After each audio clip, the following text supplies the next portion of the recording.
আজকে দীপ আস্তে আস্তে 4:30 বললো 10 মিনিট 11 মিনিটের বন্ধ করেছে। 12:30টায় একটা পরীক্ষা শেষ হবে, 12:30 থেকে একটা টিফিন, তারপর 1টা থেকে আরেকটা। হ্যাঁ, অ্যাডমিটও রেখে দিয়েছে, ব্যাগের মধ্যেই ঢুকিয়ে রেখে দিয়েছে, ব্যাগ থেকে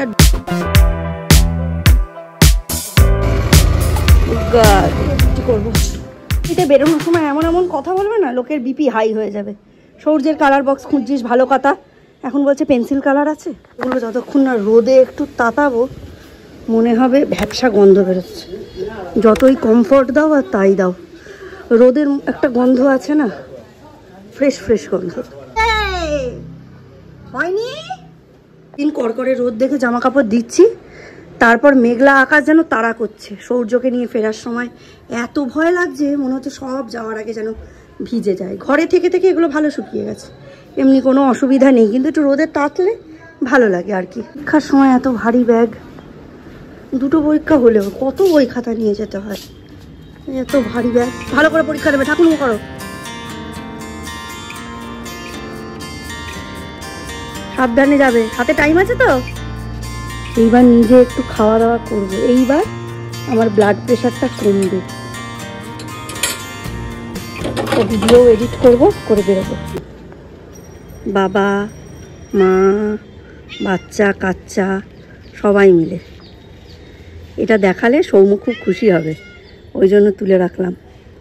ও এদের খুব মিস করছে সৌম্য, ও এখনও হদিশ পায়নি, পরীক্ষা তো পড়ার দিকে মন দিচ্ছে, ওই জন্য খেয়াল করেনি যে এরা সব কটা এইখানে এসে উঠেছে। ফিরতে দেরি হবে, আজকে আমি পুলিশে যাবো। আমি যে কাজটা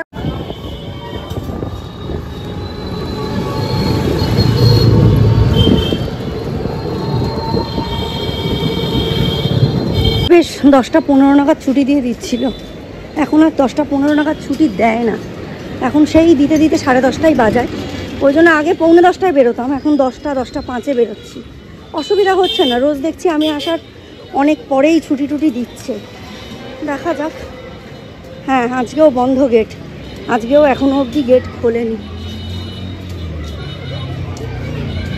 জামাটার কি দশা এটা? হ্যাঁ, ব্ল্যাকবোর্ড মুছেছি, সেটা দিয়ে ঠিক করে বল, পড়ে যাবি পিছনে। শুধু লাঠালাঠি হওয়াটা বাকি ছিল, বাকি সব কিছু হয়ে গেছে খাদিমে।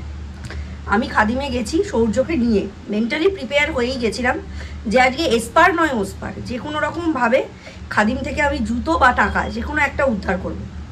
আমি 23শে মার্চ ব্লগে শেয়ারও করেছি, আমি ওখান থেকে একটা স্যান্ডেল কিনি, লেডিস স্যান্ডেল, যেটা পরে আমি 24 তারিখ না 25 তারিখ থেকে মার্চের সূর্যদের স্কুল শুরু হলো, সেটা যাতায়াত করতে পারি। ঠিক 2 দিনের মধ্যে তার রং উঠে গেল, 1 মাসের মধ্যে 2টো জুতোরই, 2টো পুরো পেয়ার, একটা পেয়ারেরই পুরো পেস্টিং খুলে গেল। তো আমি ওই যাবো যেতে পারছি না করতে করতে 23শে মার্চ কিনেছি। আমি 26শে এপ্রিল ওদের কাছে গিয়ে জুতোটা দিই যে এটার কি ব্যবস্থা করা যায়। তা বললো আপনার তো 1 মাসের মধ্যে আসা ছিল। আমি আপনারা তো অ্যাজ সাচ আমাকে কোনো ওয়ারেন্টি পিরিয়ড দেননি, আর একটা 500 টাকার জুতো 495 টাকা দাম, সেটা এরকম হবেই বা কেন, এই নিয়ে প্রচুর তর্কাতর্কি হয়। ওরা বলে ঠিক আছে জুতোটা রেখে যান, আমরা এটা কোম্পানিতে পাঠাবো, যে এরকম কেন হলো, পেস্টিং দরকার থাকলে পেস্টিং করাবো, আর আমার মনে হচ্ছে পুরোটাই ঠিক করাতে হবে। তারপরে আমি 2 দিন যাই, হয় না, তখন মিস্টার বিশ্বাসকে একদিন পাঠাই, ওনার কাছ থেকে ওরা খাদিম কি করেছে নাম্বারটা নিয়ে রেখেছে যে হয়ে গেলে আপনাকে ফোন করব, ঠিক আছে। এবার মিস্টার বিশ্বাস শান্তশিষ্ট মানুষ, ওনার দ্বারা উনিও জান না আর ভাবছেন যে ওনারা ফোন করবে। এই করতে করতে পুরো মে মাসটা কেটে যায়, আজকে জুনের 24 তারিখ, আজকে আমি গেছি। ও তার মধ্যে আমি স্কুল খোলার আগে, হ্যাঁ ওদের 17ই জুন ওদের স্কুল খোলার কথা ছিল, আমি 15ই জুন যাই, আবার মানে বন্ধ হওয়ার আগে দিয়ে এসেছি আর খোলার আগে গেছি। এবার গিয়ে যখন চাই যে জুতোটা হয়েছে, বলছে 4 দিন লাগবে। আর তো আমি তখনই জানি যখন 1 মাসে দিতে পারেনি তখন 4 দিনে কিছু হওয়ার নয়। তো আমি আজকে গেছি, আজকে আমাকে যে কোনো একটা আপনাকে দিতে হবে, হয় আপনাকে ওই কস্টিংয়ের নতুন জুতো দিতে হবে, নয় টাকা দিতে হবে। মালিক ছিল না, 2জন কর্মচারী ছিল, সেখানে আমার পজিটিভ এনার্জি পুরো ড্রেন আউট হয়ে গেছে, কারণ ওটা সুস্থভাবে উদ্ধার করা যেত না, হয় টাকাটাই পুরো নষ্ট হয়ে যেত, আর নয় আমি টাকা দিয়ে নতুন জুতো আমায় কিনতে হতো। তো টাকা দিয়ে নতুন জুতো আমায় এমনিও কিনতে হবে, কারণ ওখান থেকে আমি আমার জুতো আর আনিনি, ওখান থেকে আমি সৌর্যের জুতো নিয়ে এসেছি। সৌর্যের পায়ের সাইজের থেকে একটু বড় সাইজের একটা জুতো 450 টাকা দাম, ওটা নিয়ে এসেছি। উপরন্তু আমি 50 টাকা ফেরত নিয়ে এসেছি। এবং আমি বলেছি আমি এই যে 3 দিন আসলাম, যাতায়াতেও তো আমার 3 কুড়ি 60 টাকা খরচ হয়েছে। মানে একটা জুতোর দাম পড়েছে আমার 560 টাকা। সেখানে জুতোটা আমি 1 মাসও পরতে পারলাম না। কী হিসাবে আপনাদের দোকান থেকে আমি আবার জুতো নেব? ভদ্রভাবে হচ্ছিল না। মিস্টার বিশ্বাস খুবই চুপচাপ মানুষ, ওনাকে দিয়ে এই সমস্ত কাজ হবে না। কাজ উদ্ধার করতে গেলে কিছু কিছু জায়গায় নিজের দাবি দাওয়া দৃঢ় গলায় বলতে হয়। এটা আমি এই 19-20 বছর সংসার করে শিখেছি। সব জায়গায় নরমভাবে চললে হয় না, নরম মাটিতে বেড়ালে পটি করে, ঠিক আছে? তো ব্যাপারটা এরকমই। উনি যাও, তুমি ঝামেলা করবে। আমি তো বলি যে আমি ঝামেলা করব, নতুন জুতো তুলে নিয়ে চলে আসবো, হ্যাঁ, আমাকে কেউ আটকাতে পারবে না। বলছে হ্যাঁ এরপর কি পুলিশ স্টেশনে দেখা হবে, থানায় দেখা হবে। আচ্ছা ঠিক আছে, থানাতেই দেখা হোক না। এবার আজকে আমি মেসেজ পাঠিয়েছি যে আজকে আমি গেছি খাদিমে। চোখ তো কপালে তুললো, হ্যাঁ তোমার একটু তর্ষণে। আবার কিসের তর? 23শে মার্চ থেকে 23শে এপ্রিল আমি জুতোটা ব্যবহার করেছি। তারপরে এই জুন মাস অব্দি ওটা কারখানাতেই পড়ে রয়েছে। ওই জুতো আবার আমি নেব? তো আমি নতুন এক সেট জুতো এনেছি, তোমাদের দেখাই। সৌর্যের জন্য এই জুতোটা নিয়ে এসেছি, একটু বড় সাইজ নিয়েছি। ভালো, বেশ আমার তো ভালোই মনে হলো। আর সোয়েটের মতো নরম নরম ভালো জুতো। এখন এটা 450 দাম ছিল। আমি তো চেঁচামেচি করেছিলাম 560 টাকাই ফেরত দিতে হবে। তা বলছে না দিদি ভাই এইটুকু তো ছাড়ুন, আমাদের তো লস, এই সেই বলে মোটামুটি 50 টাকা ফেরত নিয়েছি। আর এইটা মানে 500 টাকার হিসাবে নিয়েছি, পুরো টাকাটাও ছাড়িও নি আমি। আর এই হচ্ছে সেই জুতো, মানে আমার জুতোটার বদলে এই জুতো এলো। নেক্সট মান্থে একটা ভালো জায়গা থেকে আমি আবার জুতো কিনবো। এটাও ভালো জায়গা, বাট এদের যে কেন এরম হলো বুঝতে পারলাম না। এটাও রানিং, মানে এই যে রান হ্যাপি 369 স্পোর্টস, ভালো জুতো। এটাও ভালো দোকান, কিন্তু এরম হওয়ার কথা না। মানে এই যে একটা ব্যবস্থা ওরা করলো, মানে ব্যবহার ওরা করলো, এটা খুব ভুল করলো, খুবই ভুল করলো। কাপড়গুলো সব শুকিয়ে গেছে, এই যে এগুলো সব তুলবো। ভাল লাগছে না আর, মানে ঝগড়া ঝামেলা অশান্তি করে কোনো কাজ করতে গেলে না শরীরের মধ্যে পজিটিভ এনার্জিগুলো সব চলে যায়, নেগেটিভ ভাইবস চলে আসে। কারণ ওরম করে ছাড়া আমি টাকা বা জুতো কোনোটাই উদ্ধার করতে পারতাম না। দেখলাম তো 2 মাস ভদ্রভাবে ব্যবহার করে, হচ্ছিল তো না। সব সময় ভদ্রভাবে সব কাজ হয় না, কিছু কিছু সময় না নিজের দাবি দাওয়া একটু অসভ্যভাবেও প্রকাশ করতে হয়। আমি কোনোদিন আশা করিনি। ওই দোকান থেকেই আমাদের বিয়ের সময় মিস্টার বিশ্বাসের বিয়ের জুতোও কেনা হয়েছিল। তখন দোকানের মালিক, কাজকর্ম সবই ভালো ছিল, এগুলোর নামেই খাদিম, কিন্তু লোকাল মার্কেট থেকে তৈরি করিয়ে ওই খাদিমের কোয়ালিটি কন্ট্রোল পাস করিয়ে রাখা হয় স্ট্যাম্প মেরে, আমার যতদূর মনে হয়। আর সব থেকে অভাবনীয় সাফল্য হচ্ছে এইটা আমার এই মাসের সবথেকে, জানি না কতদিন টিকাতে পারবো, বাট সব থেকে বড় সাফল্য যদি কিছু হয় এই মাসে তাহলে এটা। রবিবার মিস্টার বিশ্বাস মাছটা এনেছেন। মাছটা এমনি খুব ভালো, পিস ভালো, ফ্রেশ, কিন্তু মাছটার মধ্যে না একটু পাক গন্ধ। কালকে রাত্রে খেতে গিয়ে মিস্টার বিশ্বাস বলেছেন, কাল রাতে আমি ইলিশ মাছের মাথা দিয়ে লাউ ঘন্ট, মাছের ঝোল আর বেগুন ভাজা 3টেই করেছিলাম। এইবারে খেতে আর পারে না।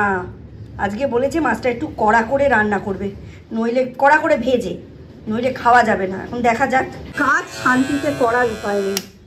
উফ, থেকে বারবার এরকম আকাশ কালো করে আসছে আর বারবার আবার রোদ উঠে যাচ্ছে। একটা গুমসুনি ওয়েদার, একদম বাজে লাগছে। এই দেখো আকাশে এই জায়গাটার অবস্থা দেখেছো? বৃষ্টি কিন্তু হচ্ছে না, ওই শুধু গরম বাড়াচ্ছে, আর কিছুই না। সকাল থেকে আমার রান্নাবান্না এখন অবধি কিছু হয়নি। এটা না একটা বিশাল বড় মেন্টাল চাপের মতো আমার মাথাতে বসেছিল, এই জুতোর ম্যাটারটা। এটা সলভ হয়ে যাওয়াতে অনেকটা হালকা লাগছে। মিস্টার বিশ্বাস তো বলেই দিয়েছিলেন তোমায় পুলিশে দিয়ে দেবে, থানায় দিয়ে দেবে। আমি বলেছিলাম আমি প্রথমে বলবো আমার টাকা ফেরত দিতে, কারণ তাহলে আমি অন্য জায়গা থেকে, বেটার জায়গা থেকে জুতোটা কিনতে পারি। 500 টাকা খুব একটা কম তো নয় আমাদের মতো নিম্ন মধ্যবিত্ত পরিবারে। আর 2 নম্বর যদি সেটা না হয়, আমি নতুন জুতো নিয়ে আসবো। নতুন জুতোও যদি না দেয়, আমি একদিন সৌর্যকে সঙ্গে করে যাব, বলবো এই বাচ্চাটা একটা জুতো দিন মোটামুটি 500 টাকা রেঞ্জে। ওরা ওই 500 টাকা রেঞ্জে একটা ভালো জুতো বার করবে। তারপর আমি বলবো এই রইল বিল, এর পেমেন্ট আগেই করা আছে, আর আমি পেমেন্ট করবো না। আর নয়তো মানে গিয়ে থানায় গিয়ে জিডি করে আসবো, কাস্টমার কেয়ারে আর ইয়েতে কনজিউমার ফোরামে কমপ্লেন করে আসবো। এই সমস্ত বলেছি। মিস্টার বিশ্বাস বলছে তুমি পাগল হয়ে গেছো, ও আর কিছু হবে না, ও ছেড়েই দাও, ও আর জুতোও পাবে না, টাকাও পাবে না, তোমার আরামও গেছে, ছালাও গেছে, এই সমস্ত বলবো। তো পাওয়া যায় কি না সেটা সেটা আমি দেখিয়ে দিলাম। আমি যদি ওই মানে বিয়ের পর থেকে যে কটা কেসে আমি দেখেছি, খেয়াল করে আমি নিজের পয়েন্টে স্টিক করে থেকেছি, সেই কটা কেস কিন্তু উদ্ধার হয়েছে। আর যে কটা কেসে আমি উনি ঠিক ভাবছেন এটা ভেবে অন্যের হাতে বা ওনার হাতে ছেড়ে দিয়েছি, সে কটা কেস আর কোনোদিনও সলভ হয়নি। সে কটা কেস এরকমই ধুয়ে মুছে গেছে। আর ম্যাডাম বাংলা ছড়াগুলো সব দাগিয়ে দিয়েছেন। এই যে 1 2 3 4 5টা বাংলা ছড়া আছে, তার মানে হিসেব মতো 5টাই ইংরাজি ছড়াও থাকবে, মানে ইংলিশ রাইমসও থাকবে। কিনে বললো লেবুটা আমি খাইনি, ম্যাগি খেয়েছে, কলা খেয়েছে, কাজু কিশমিশটা খেয়েছে, আর একটা কি দিলাম, ও লেবু দিয়েছিলাম, ওটা খাইনি। বাবা বৃষ্টিও এসে গেল, এই যে টিনের চালে জল পড়ছে, শব্দ পাওয়া যাচ্ছে। এই বৃষ্টি এসে গেল, এবার ভালো। এইরকম বৃষ্টি না হলে হয়, একটু গুঁড়ুম গুঁড়ুম দেওয়া উচিত ছিল, তাহলে মনটা ভরতো। এখন যা কন্ডিশন, বৃষ্টি আসলে সরস্বতী দিয়ে আসবে কিনা নিয়ে চিন্তা হয়ে যায়। খুলে দেখি তেমন কিছুই নেই। কি রাঁধবো করে ভাবলাম একটু আলু কুমড়োর ছক্কা করি, কাঁচকলা আলু দিয়ে মাছের ঝোল করি, আর কাঁচকলার খোসাগুলোকে বেটে থুই, তাহলে একবেলা মোটামুটি চালান দেওয়া যাবে। ওবেলা দেখি ডিমের ঝোল কিছু একটা করে নেবো। তবে কালকে কিন্তু সবজি কিনতেই হবে, কোনো সবজি নেই।